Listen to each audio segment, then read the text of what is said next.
गुजरात के प्रसिद्ध उमिया धाम की है और दूसरी गुजरात विधानसभा चुनाव से पहले हुए पाटीदार आंदोलन की। पाटीदार आंदोलन गुजरात की सियासत में भूकंप की तरह देखा गया। उमिया धाम पाटीदारों की आस्था का सबसे बड़ा केंद्र माना जाता है।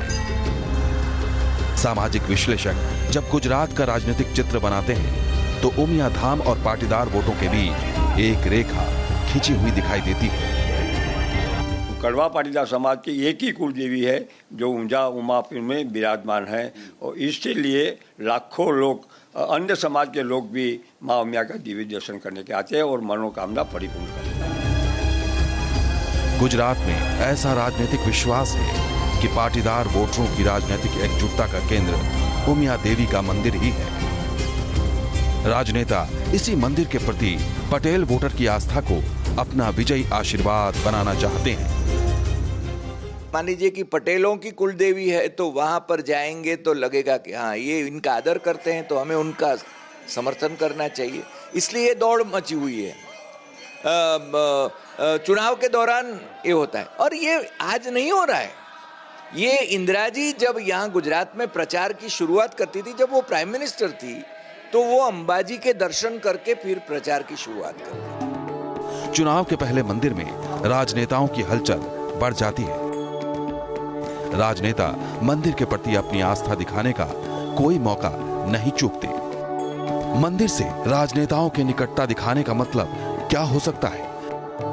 क्या मंदिर के आशीर्वाद का इस्तेमाल राजनेता पटेल वोटर को अपने पक्ष में करने के लिए राजनीतिक चाल चलते हैं? उमिया देवी मंदिर का कोई चुनावी महत्व है क्या?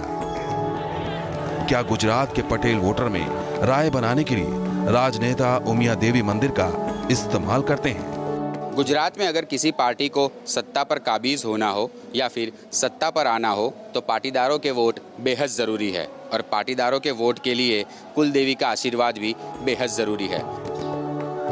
गुजरात में पटेल समाज के उमिया मंदिर से चुनावी रिश्ते के दावे की तहकीकात के लिए हम सबसे पहले पहुंचे ऊंझा, जहां कड़वा पाटीदार समाज की कुल देवी उमिया का मशहूर मंदिर है, जो उमिया संस्थान के नाम से भी जाना जाता है। यहां पहुंचने पर सबसे पहले हमें कुछ तस्वीरें दिखाई दी जो उमिया मंदिर और उसके सियासी रसूख को दिखा रही थी।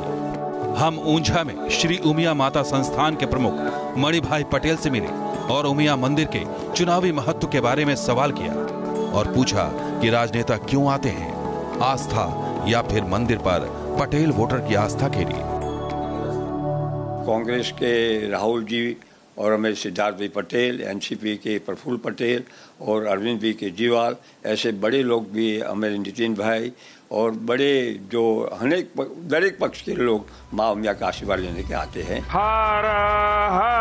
गुजरात आने वाले केंद्र के नेता हों या क्षेत्रीय दलों के नेता, सब आखिर उमिया देवी मंदिर ही क्यों आते हैं? व्यक्तिगत आस्था या फिर मंदिर पर पटेलों की आस्था के चुनावी इस्तेमाल के लिए? इस जवाब से पहले हमें गुजरात में पटेलों का सामाजिक और राजनीतिक अंगणित और महत्व जान लेना चाहिए। गुजरात में दो तरह के पटेल हैं, एक कड़वा पटेल और दूसरा लेउआ पटेल।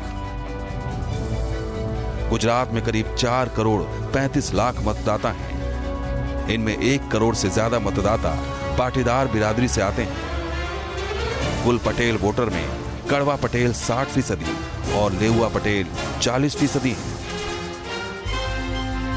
कड़वा पटेल समुदाय के लोगों का उत्तर गुजरात के मेहसाणा, अहमदाबाद, कड़ी कलोल, विसनगर इलाके में दबदबा है। गुजरात में पटेल न सिर्फ राजनीतिक तौर पर बल्कि सामाजिक तौर पर भी काफी प्रभावशाली माने जाते हैं। गुजरात में पाटीदार समाज के वर्चस्व को आप ऐसे भी समझ सकते हैं। गुजरात की 6 करोड़ 30 लाख की आबादी में पाटीदारों का हिस्सा 14% है। गुजरात के 182 विधानसभा सीट में से 70 सीटों पर पाटीदार वोटर का दबदबा है। 2017 के गुजरात विधानसभा चुनाव में कुल 182 विधायकों में से 44 विधायक पटेल समुदाय से चुने गए। मौजूदा समय में मेहसाणा और आणंद से 2 पटेल सांसद चुने गए हैं। वहीं राज्यसभा सांसद पुरुषोत्तम रुपाला को मोदी सरकार में केंद्रीय पंचायत और ग्रामीण विकास राज्य मंत्री का दर्जा मिला। यही नहीं, खेतिहरों में भी पटेल की गिनती होती है। सौराष्ट्र में खेतिहर जमीन का एक बड़ा हिस्सा उनके पास है। पटेल जाति के लोग व्यापार की दुनिया में दमखम दिखा रहे हैं। पाटीदार बड़े पैमाने पर सूरत में हीरे के कारोबार और कारीगरी में लगे हैं।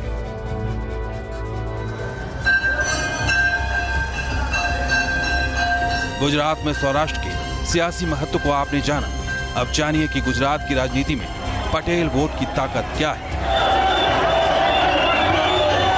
जानिए वक्त के साथ कैसे पटेल उर्फ पाटीदारों का राजनीतिक रसूख बढ़ता गया। इसे समझने के लिए गुजरात के राजनीतिक इतिहास को जानना जरूरी है।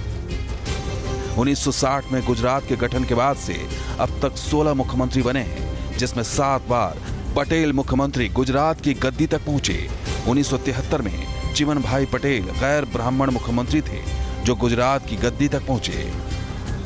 कहा जाता है कि 1970 के दौर में पटेल समाज ने गुजरात की राजनीतिक और सामाजिक बागडोर पर अपनी पकड़ बनानी शुरू कर दी। इधर कांग्रेस के माधव सिंह सोलंकी 24 दिसंबर 1976 को गुजरात के सीएम बने। 1980 में जनता पार्टी की सरकार गिरने के बाद भी उन्होंने फिर से राज्य की कमान संभाली। इसी दौरान गुजरात की सियासत ने करवट ली। 1981 में बख्शी कमीशन के सुझाव पर सीएम माधव सिंह सोलंकी ने सामाजिक और आर्थिक तौर से पिछड़े वर्ग के लिए आरक्षण की मांग की, जिसके विरोध में गुजरात में उग्र और हिंसक प्रदर्शन शुरू हो गए। विरोध प्रदर्शन में 100 से ज्यादा लोग मारे गए और माधव सिंह सोलंकी को 1985 में इस्तीफा देना पड़ा। गुजरात में पटेलों के बढ़ते सामाजिक और राजनीतिक वर्चस्व को मद्देनजर रखते हुए माधव सिंह सोलंकी ने पटेल वोट के आगे एक बड़ा दांव खेला। 1985 में कांग्रेस के माधव सिंह सोलंकी ने पटेल समुदाय के वोटों को मात देने के लिए क्षत्रिय, हरिजन, आदिवासी और मुस्लिम मतदाताओं को रिझाना शुरू किया, जिसे राजनीतिक भाषा में खाम थ्योरी कहा जाता है।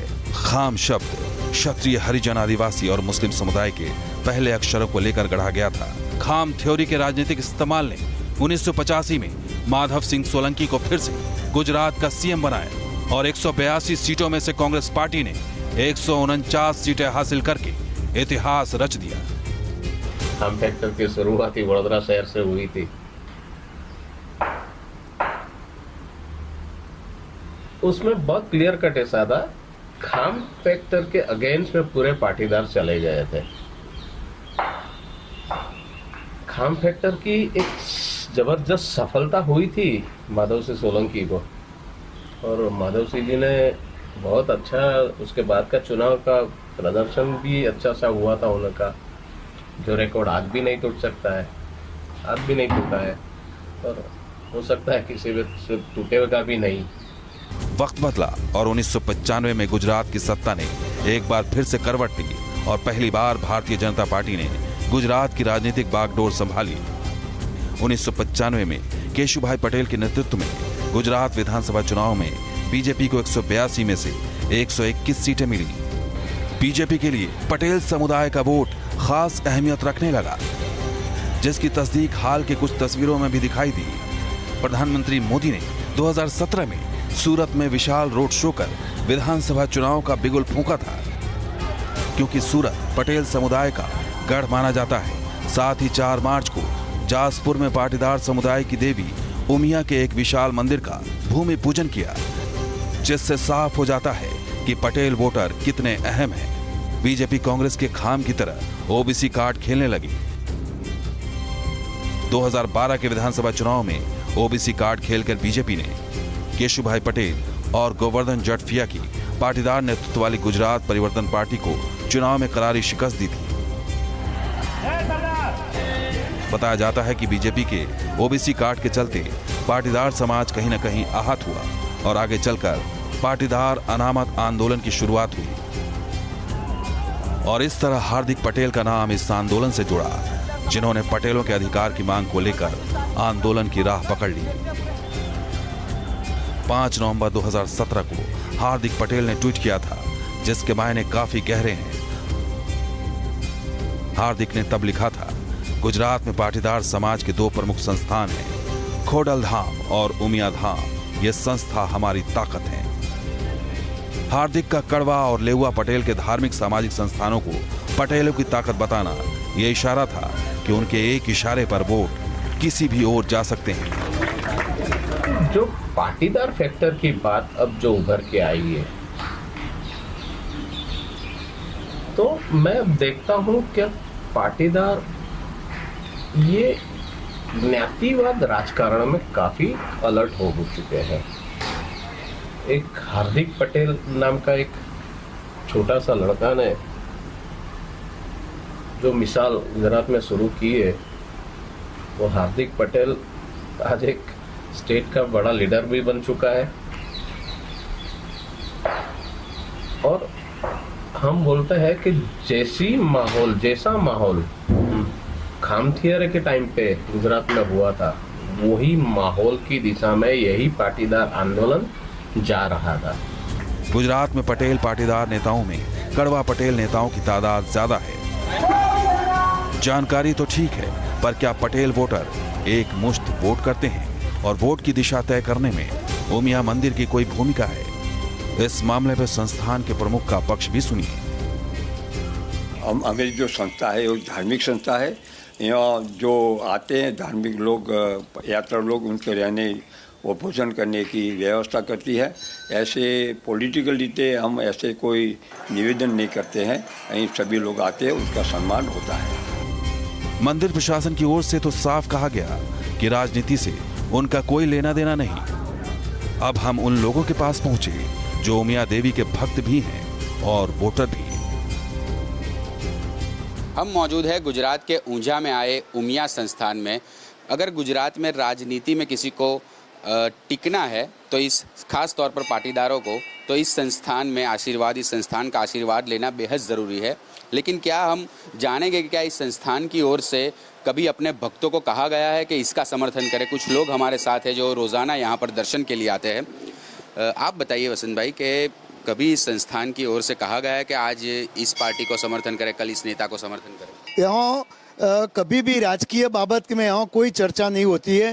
वो कोई भी यहाँ से कभी भी ऐलान नहीं किया हुआ है कि ये चुनाव में इसी को वोट दीजिए, इसी को नहीं दीजिए। कभी भी ऐसा नहीं किया और हम ये मंदिर में कभी भी ऐसे बात कभी भी नहीं हुई है। कभी ऐसा हुआ है कि मंदिर की ओर से कहा गया है वो कि आज इस पार्टी को वोट दे? नहीं, कभी नहीं, आज तक कभी नहीं हुआ है। तो वोट कैसे करते हैं आप? वोट अपने हमको जो जहाँ योग्य लगे वही वोट करते हैं। ये संस्था तो सामाजिक प्रवृत्ति ही करती है, कोई राजकीय लेवल का कोई बात ही नहीं होती।